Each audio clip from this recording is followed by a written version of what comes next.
Hi, everybody. Welcome back to. You know what? I forgot to take my mask off. It's been a while since I forgot to do that, but we'll start over again. But we'll keep it rolling, Miss Irwin. We'll keep it rolling because, it is important that we're still wearing our masks. Even though some people are fully vaccinated, it's important to keep wearing a mask. So, welcome to another Story Time with the Principal. I am Porter Elementary Principal Chris Kirby, and every week we come together to watch a new story time and hear a new story. This week is one of my absolute favorites, and yes, I know I say that a lot, but I have a lot of favorite books, children's books and otherwise. So this week's book is Stellaluna by Janelle Cannon. And the art in this book is just phenomenal. So let's read about Stellaluna. In a warm and sultry forest, far, far away, there once lived a mother fruit bat and her new baby. Oh, how Mother Bat loved her soft, tiny baby. "I'll name you Stellaluna," she crooned. Each night, Mother Bat would carry Stellaluna clutched to her breast as she flew out to search for food. One night, as Mother Bat followed the heavy scent of ripe fruit, an owl spied her. On silent wings, the powerful bird swooped down upon the bats. Dodging and shrieking, Mother Bat tried to escape, but the owl struck again and again, knocking Stellaluna into the air. Her baby wings were as limp and useless as wet paper. Down, down she went, faster and faster, into the forest below. The dark, leafy tangle of branches caught Stellaluna as she fell. One twig was small enough for Stellaluna's tiny feet. Wrapping her wings about her, she clutched the thin branch, trembling with cold and fear. "Mother," Stellaluna squeaked, "where are you?" By daybreak, the baby bat could hold on no longer. Down, down, again she dropped. Flump! Stellaluna landed headfirst in a soft, downy nest, startling the three baby birds who lived there. Stellaluna quickly clambered from the nest and hung out of sight below it. She listened to the babble of the three birds. "What was that?"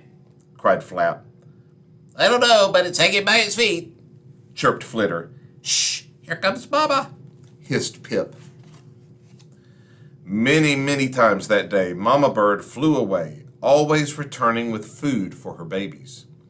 Stellaluna was terribly hungry, but not for the crawly things Mama Bird brought. Finally, though, the little bat could bear it no longer. She climbed into the nest, closed her eyes, and opened her mouth. Plop! In dropped a big, green grasshopper. Stellaluna learned to be like the birds. She stayed awake all day and slept at night.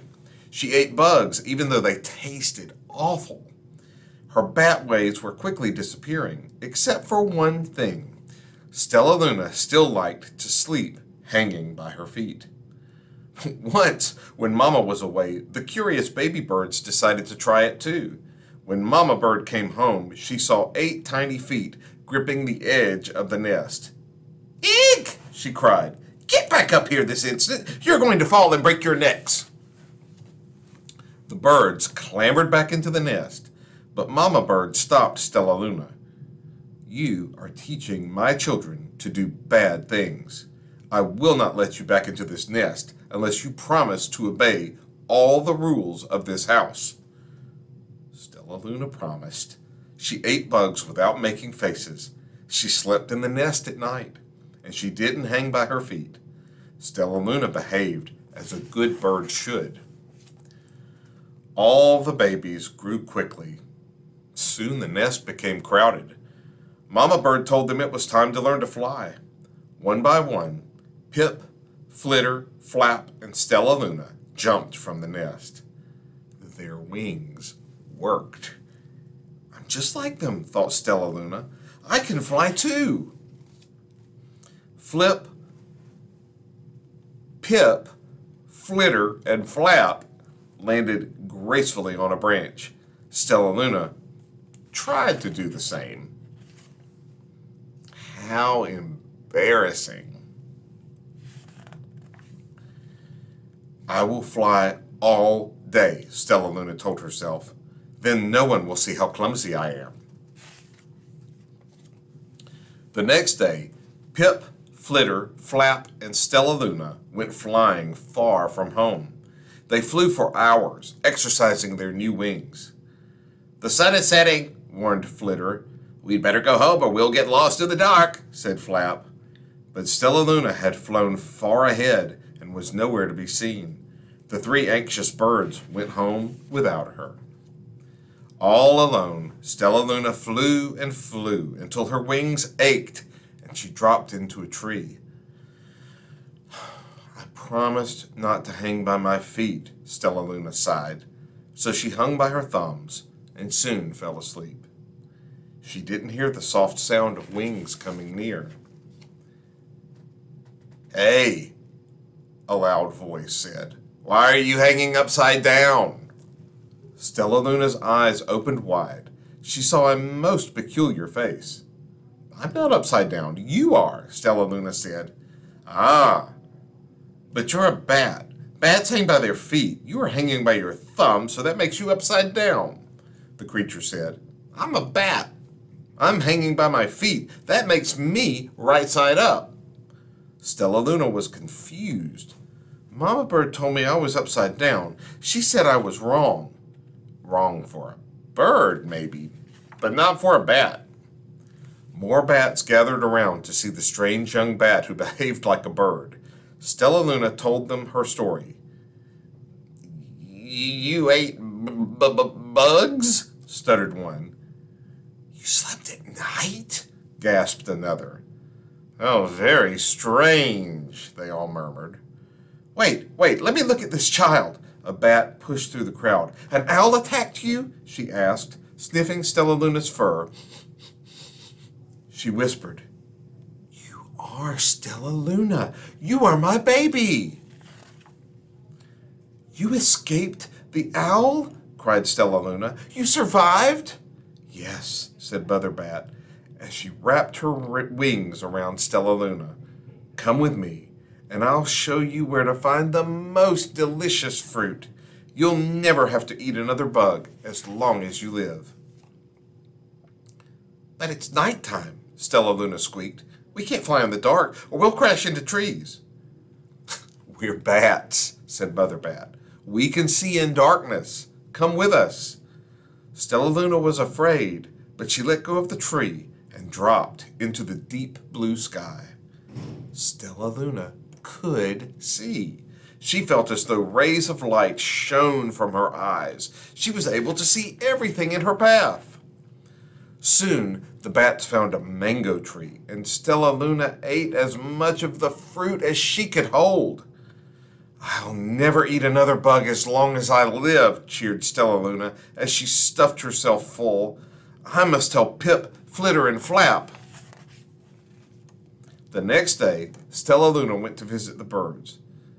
Come with me and meet my bat family, said Stellaluna. Okay, let's go, agreed Pip. They hang by their feet, and they fly at night, and they eat the best food in the world, Stellaluna explained to the birds on the way. As the birds flew among the bats, Flap said, I feel upside down here. So the birds hung by their feet. Wait until dark, Stellaluna said excitedly. We will fly at night.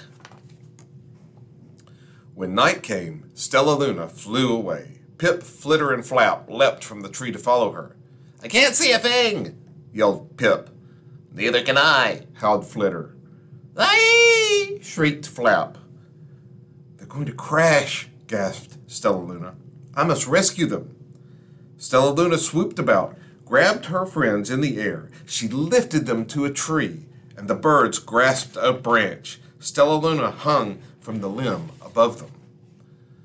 We're safe, said Stellaluna. Then she sighed.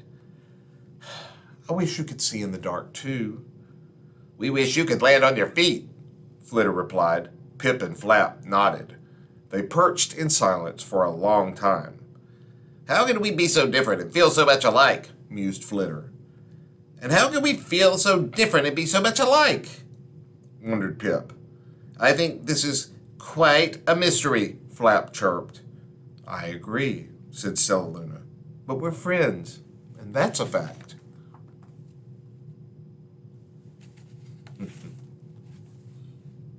The end.